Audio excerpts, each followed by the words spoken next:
आप इसके लिए सदन में मुद्दा उठा सकते हैं, हमें कोई आपत्ति नहीं, हम रोक भी नहीं सकते, लेकिन शब्दों की मर्यादा का ध्यान जरूर रखें जब आप सोशल मीडिया में या मीडिया में कोई वक्तव्य देते हैं।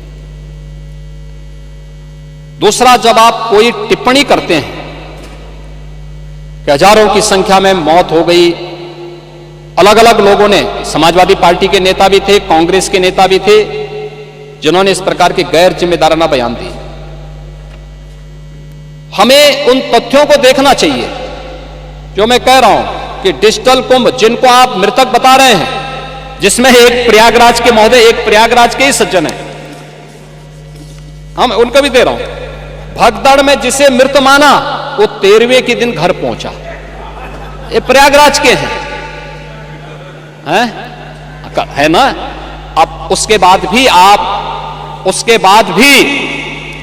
बाद भी ये सज्जन आपके जीरो रोड के खोटी गुरु के घर लौट आए, यानी ये मौनी अमावस्या के स्नान पर भगदड़ के बाद से लापता थे।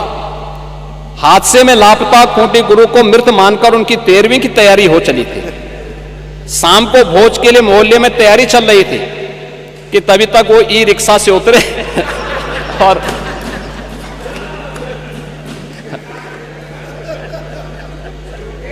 अब बताओ, ये दुष्प्रचार आप ही लोग कर रहे थे।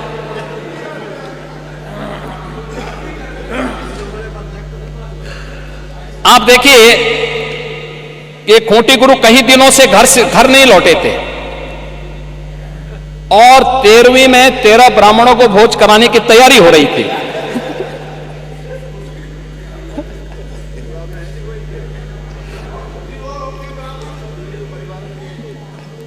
खोटी गुरु को देखने, खोटी गुरु ई रिक्शा से उतरे और उनको देखने के लिए पूरा आयोजन ही निरस्त करना पड़ा। फिर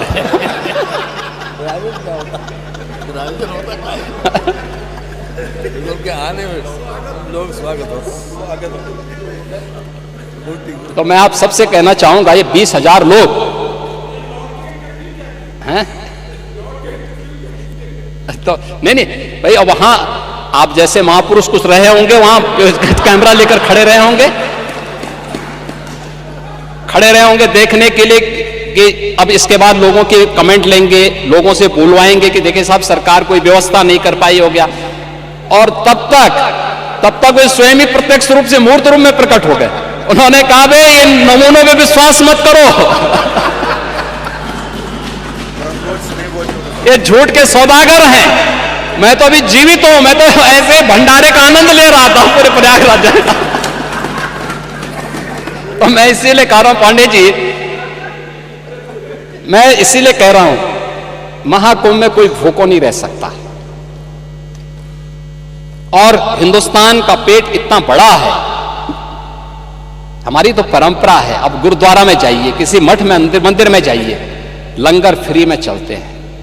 कोई भी आएगा उसकी जाति नहीं पूछी जाती, पंथ नहीं पूछा जाता, क्षेत्र नहीं पूछा जाता, भाषा नहीं पूछा जाता, वो केवल इशारों से कर देगा। लोग सम्मानजनक से अतिथि मानकर उसका सम्मान करते हैं। ये भारत है, मान पूर्णा की हम पूजा करते हैं। आप क्यों भारत को बदनाम कर रहे हैं? मुझे अफसोस होता है, आप भाजपा से लड़ते लड़ते भारत से लड़ने लगते हैं। मैं एक वक्तव्य आपका दिखा रहा हूं, आपके समाजवादी पार्टी के अध्यक्ष का वक्तव्य है, और वो वक्तव्य है बहुत दुर्भाग्यपूर्ण वक्तव्य है। ये वक्तव्य है श्री अखिलेश यादव का। महोदय, उन्होंने कहा है कि हमारा देश कभी विकसित भारत नहीं बन सकता। ये देखो ना, ये क्या है? ये यानी एक राजनीतिक दल अपने देश के प्रति इतनी दुर्भावना रखता है, और इसलिए देश अब इस बात को कहने लग गया है कि अगर श्री राहुल गांधी की उपस्थिति भाजपा की जीत की गारंटी है, तो उत्तर प्रदेश में से अखिलेश यादव की उपस्थिति भाजपा की जीत की निश्चित गारंटी है।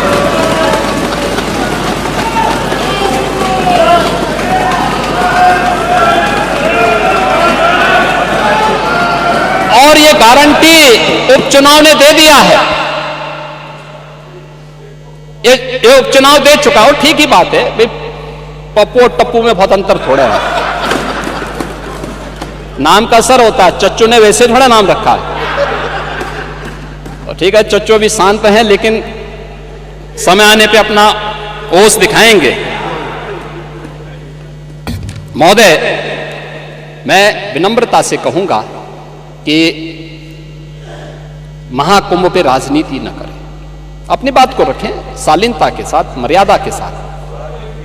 लेकिन जो लोग जीवित हैं, अपने परिवार के साथ मिल रहे हैं, उनको मृतक मत बताइए। और पांडे जी, आप तो इतने बुजुर्ग हैं, इतने वरिष्ठ हैं।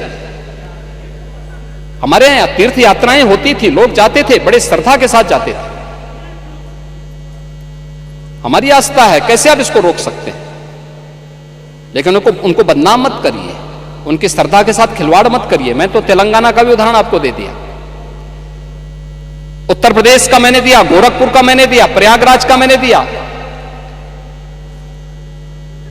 और जो लोग प्रयागराज में भगदड़ के शिकार हुए हैं या फिर विभिन्न रोड एक्सीडेंट के शिकार हुए हैं, सरकार की पूरी संवेदना है, सरकार उनके साथ खड़ी होगी।